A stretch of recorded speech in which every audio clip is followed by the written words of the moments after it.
പത്തരമാറ്റിന്റെ പുതിയ എപ്പിസോഡിലേക്ക് ഏവർക്കും സ്വാഗതം. കഴിഞ്ഞ എപ്പിസോഡിൽ നവ്യയോട് നയനയെ വിളിക്കാൻ പറഞ്ഞിട്ട് ദേവയാനി അവിടെ ഇരിക്കുകയാണ്. നയന കുളി കഴിഞ്ഞ് വന്നിരിക്കുമ്പോഴാണ് നവ്യ അങ്ങോട്ട് ചെല്ലുന്നത്. അതെ, ഒരാൾ വന്നിട്ടുണ്ട് നിന്നെ കാണാൻ എന്ന് നവ്യ നയനയോട് പറയുകയാണ് കേട്ടോ. എന്നെ കാണാനോ? ആദർശേട്ടനാണോ എന്ന് നയന ചോദിക്കുന്നുണ്ട്. അത് നീ തന്നെ വന്ന് കാണുന്നതാ നല്ലത് എന്ന് നവ്യ പറയുകയാണ് കേട്ടോ. സസ്പെൻസ് ഇടാതെ ഒന്ന് പറയൂ ചേച്ചി എന്ന് നയന പറയുകയാണ്. അപ്പൊ നവ്യ പറയുകയാണ്, എടി നിന്റെ അമ്മായിയമ്മ വന്നിട്ടുണ്ട് നിന്നെ കാണാൻ. അമ്മായിയമ്മ എന്ന് കേൾക്കുമ്പോൾ തന്നെ നയനക്ക് സന്തോഷമാകുകയാണ് കേട്ടോ. അപ്പോൾ നവ്യ ചോദിക്കും, അമ്മായിയമ്മ എന്ന് കേട്ടപ്പോ നീ ഞെട്ടുമെന്നാണ് ഞാൻ കരുതിയത്, ഇതിപ്പോ നിനക്ക് സന്തോഷമാണല്ലോ. ഓ, അമ്മായിയമ്മ നിന്റെ മുമ്പിൽ കീഴടങ്ങി എന്നുള്ള സന്തോഷമായിരിക്കുമല്ലേ എന്ന് നവ്യ നയനയോട് ചോദിക്കുന്നുണ്ട്. എനിക്കറിയാമായിരുന്നു അമ്മ വരുമെന്ന് എന്ന് നയന പറയുകയാണ്. ഓ, അപ്പോ അതിനാണല്ലേ നീ ഇവിടെ നിന്നും പോകാതെ കുറച്ചു ദിവസം നിന്നത്. അത് പിന്നെ അമ്മയും അച്ഛനും എന്നെ അങ്ങോട്ട് വിടില്ലെന്നല്ലേ പറയുന്നത്. എന്തായാലും ഇവിടെ നല്ല തർക്കം നടക്കും. രണ്ടിലൊന്ന് അറിഞ്ഞിട്ടേ ഇന്ന് നിന്നെ അങ്ങോട്ട് വിടൂ. അവർക്ക് അത്രയ്ക്ക് അഹങ്കാരം പാടില്ലല്ലോ എന്ന് നവ്യ നയനയോട് പറയുകയാണ്. അമ്മക്ക് അത്ര വലിയ അഹങ്കാരമൊന്നും ഇല്ല ചേച്ചി എന്ന് നയന നവ്യയോട് പറയുകയാണ്. ആഹാ, ഇപ്പൊ അങ്ങനെയായോ? നീ ഇപ്പോ അമ്മയെ സ്നേഹിച്ചു തുടങ്ങിയല്ലോ എന്ന് നവ്യ ചോദിക്കുമ്പോൾ നയന പറയുകയാണ്, എനിക്ക് അമ്മയോട് സ്നേഹമുണ്ട്, അതല്ലേ എൻ്റെ ശരീരത്തിന്റെ ഒരു ഭാഗം അമ്മയ്ക്ക് കൊടുത്തത്. എന്നാ പിന്നെ വാ എന്ന് പറഞ്ഞ് നവ്യ നയനയെ വിളിക്കുന്നുണ്ട്. അങ്ങനെ നയനയെ കാണുമ്പോൾ ദേവയാനി പറയുകയാണ്, നീ പെട്ടെന്ന് എന്നെ റെഡിയായി എൻ്റെ കൂടെ ഇറങ്ങിക്കോളും, നിന്നെ കൂട്ടിക്കൊണ്ടു പോകാനാണ് ഞാൻ വന്നത്. ഇത് കേട്ട് കനക പറയും, അതെ, ആദർശ് മോൻ വന്നപ്പോഴും ഞങ്ങൾ ഇവളോട് പോവണ്ടെന്നൊന്നും പറഞ്ഞിട്ടില്ല. പോയി കഴിഞ്ഞാൽ ഈ വീട്ടിലേക്ക് തിരിച്ചു വരരുതെന്നേ പറഞ്ഞുള്ളൂ. ഞങ്ങളുമായിട്ടുള്ള എല്ലാ ബന്ധങ്ങളും അവസാനിപ്പിച്ചിട്ട് വേണം ഇവൾ ഇവിടുന്ന് പോകാൻ. ഇത് കേട്ട് ദേവയാനിക്ക് ദേഷ്യം വരുന്നുണ്ട് കേട്ടോ. ദേവയാനി ചോദിക്കുന്നുണ്ട്, നിങ്ങൾ എന്തിനാ ഇത്രയ്ക്ക് വാശി പിടിക്കുന്നത്? അപ്പോൾ ഗോവിന്ദൻ പറയുകയാണ്, ഇത് വാശിയൊന്നുമല്ല, കല്യാണം കഴിഞ്ഞ അന്നു മുതൽ കാണുന്നത് അമ്മായിയമ്മ മരുമകളെ വെറുക്കുന്നത്. അത് കണ്ടു കണ്ട് മടുത്തു എന്ന് കനകയും പറയുന്നുണ്ട്. അവൾക്ക് ആദർശിനെ പിരിയാൻ പറ്റില്ല, അതുകൊണ്ട് വാശി പിടിച്ചിട്ട് കാര്യമില്ലെന്ന് ഞങ്ങൾക്കറിയാം. അതുകൊണ്ട് മോള് പൊയ്ക്കോ. പക്ഷെ ഇനി ആ വീട്ടിലേക്ക് അച്ഛനും അമ്മയും നന്ദുവും വരില്ല. ഒരു ചടങ്ങിനും എനിക്ക് വിശേഷം ഉണ്ടായാൽ പോലും വരില്ല എന്ന് കനക പറയുകയാണ് കേട്ടോ. ഇത് കേട്ട് നയന ആകെ സങ്കടത്തിലാവുകയാണ്. അപ്പോൾ ദേവയാനി ചോദിക്കുകയാണ്, നിങ്ങൾ ഇങ്ങനെ കടുത്ത നിലപാടെടുക്കുന്നത് എന്തിനാ? അപ്പോൾ ഗോവിന്ദൻ പറയും, അത് ഞങ്ങൾ വ്യക്തമാക്കി കഴിഞ്ഞല്ലോ, നമുക്കൊന്നും പറയാനില്ലേ എന്ന് ദേവയാനി നയനയോട് ചോദിക്കുകയാണ്.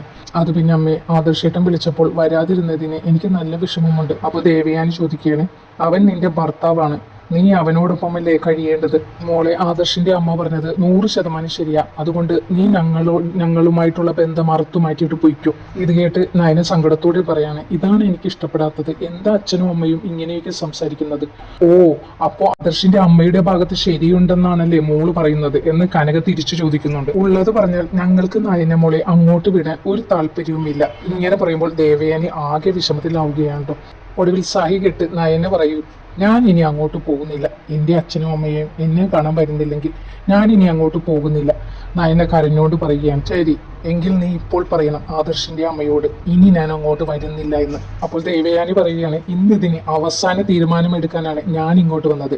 ഇനി ഞാൻ പോകുമ്പോൾ ഇവൾ എനിക്കൊപ്പം ഉണ്ടായിരിക്കണം. ഇല്ല, ഒരു കാരണവശാലും അമ്മയ്ക്കൊപ്പം മോളെ വിടില്ല എന്ന് കനക തീർത്തു പറയുകയാണ്. ഓ, അത് ശരി, വാശിയാണല്ലേ എന്നാൽ എനിക്കും വാശിയുണ്ട്, ഞാൻ ഇവളെ കൊണ്ടുപോകും എന്ന് ദേവയാനി പറയുകയാണ്. എൻ്റെ മരുമോളെ എനിക്ക് വേണം. ഇവളുടെ കഴുത്തിൽ ഒരു താലിയുണ്ട്, എൻ്റെ മകൻ കെട്ടിയ താലി. ഇത് കേട്ട് കനക പറയുവാണ്, ആ താലിക്ക് വലിയ പ്രസക്തിയൊന്നും ആദർശിന്റെ അമ്മ കൊടുക്കുന്നില്ലല്ലോ. നിങ്ങൾ എപ്പോഴും പറയാറില്ലേ മുഖം മറച്ചിട്ടാണ് അവൾ ഖദർ മണ്ഡപത്തിൽ വന്നിരുന്നതെന്ന്. അപ്പോൾ ദേവയാനി കരഞ്ഞുകൊണ്ട് പറയുകയാണ്, അതൊക്കെ പഴയ കഥകളല്ലേ, ഞാനെല്ലാം അത് മായ്ച്ചു കളഞ്ഞു. ഇനി മോളില്ലാതെ അനന്തപുരി തറവാട് ഒരു നിമിഷം മുന്നോട്ട് പോകില്ല. അത് അവർക്കൊക്കെ മാത്രമല്ല എനിക്കും അങ്ങനെ തോന്നി തുടങ്ങിയിട്ടുണ്ട്. ഒരു തർക്കത്തിനും ഞാനില്ല, എനിക്ക് ഒന്നും സംസാരിക്കാനുമില്ല. ഇതെല്ലാം കേട്ട് ഒന്നും മനസ്സിലാകാതെ നിൽക്കുകയാണ് നവ്യ. എന്നാൽ നന്ദുവിന് ചിരി വരുന്നുണ്ട് കേട്ടോ. അപ്പൊ നന്ദു പറയുകയാണ്, ആദർശേട്ടന്റെ അമ്മ ആഗ്രഹിക്കുന്നത് കരള് തന്ന പെൺകുട്ടിയെ പോലത്തെ ഒരു മരുമകളെയല്ലേ. അപ്പോൾ കനക പറയും, അതെ, അത് ശരിയാ. ആ പെൺകുട്ടി വിവാഹിതയല്ലായിരുന്നെങ്കിൽ ആദർശിന്റെ അമ്മ അവളെ മരുമകളാക്കുമായിരുന്നില്ലേ. അപ്പോൾ ദേവയാനി പറയുകയാണ്, ഇപ്പൊ പറഞ്ഞതാ സത്യം. എന്നിട്ട് നയനയെ ചേർത്ത് പിടിച്ചുകൊണ്ട് പറയാണ്, എൻ്റെ ജീവൻ നിലനിർത്തിയ പെൺകുട്ടിയെ എനിക്ക് മറക്കാൻ പറ്റില്ല. ഇവളെ ഞാൻ എൻ്റെ മരണം വരെ ചേർത്ത് പിടിക്കും, എൻ്റെ മോനേക്കാളും. ഇവളില്ലാതെ എനിക്ക് ഒരു നിമിഷം പോലും കാണാതിരിക്കാൻ പറ്റില്ല. ഇതെല്ലാം കേട്ട് നവ്യക്ക് ആകെ സന്തോഷമാവുകയാണ് കേട്ടോ. അങ്ങനെ അവരുടെ അഭിനയമെല്ലാം പൊളിച്ചടക്കുകയാണ് കേട്ടോ ഗോവിന്ദനും കനകയും കൂടി. നയനയുടെയും ദേവയാനിയുടെയും പിന്നീടുള്ള സംസാരവും ഒക്കെ നമ്മളെ കരയിപ്പിച്ച് കളയുന്നുണ്ട്. അതേസമയം ആനന്ദപുരിയിൽ നല്ല ചർച്ച നടക്കുകയാണ്. മുത്തച്ഛനും മുത്തശ്ശിയും ജയനും നാദൃഷൊക്കെ കൂടി കരൾ തന്ന പെൺകുട്ടിയെക്കുറിച്ച് പറയാമെന്നൊക്കെയാണ് അവരുടെ ചർച്ച. അപ്പോൾ ജയൻ പറയുന്നുണ്ട്, അച്ഛാ എനിക്കൊരു പേടിയുണ്ട്. എന്താണെന്ന് വെച്ചാൽ നമ്മൾ ഇക്കാര്യം അവളോട് പറയുകയാണെങ്കിൽ നമ്മളെ എല്ലാവരെയും ദേവയാനി വെറുക്കും. പിന്നീട് നന്ദാവനത്തിലാണ് കേട്ടോ കാണിക്കുന്നത്. അവരെല്ലാവരും കൂടി ഇരുന്ന് ഭക്ഷണം കഴിക്കുകയാണ്. അപ്പോൾ പിന്നെ നന്ദുവും കൂടി മരുമകളായിട്ട് വന്നിരുന്നെങ്കിൽ എന്നൊക്കെ ദേവയാനി സംസാരിക്കുന്നു. നന്ദുവിൻ്റെ വിവാഹം ഉറപ്പിക്കുന്നതും വിവാഹത്തിൻ്റെ അന്ന് നമ്മുടെ അനി അവളെ കെട്ടുന്നതും അങ്ങനെയൊക്കെ ഒരുപാട് എപ്പിസോഡുകൾ വരാനിരിക്കുന്നുണ്ട്. നിങ്ങൾക്കിനി പത്രമായിട്ടുള്ള നല്ല നല്ല എപ്പിസോഡുകൾ കേൾക്കണമെന്നുണ്ടെങ്കിൽ എൻ്റെ ഈ ചാനൽ സബ്സ്ക്രൈബ് ചെയ്യൂ, ലൈക്ക് ചെയ്യൂ, ഷെയർ ചെയ്യൂ. താങ്ക്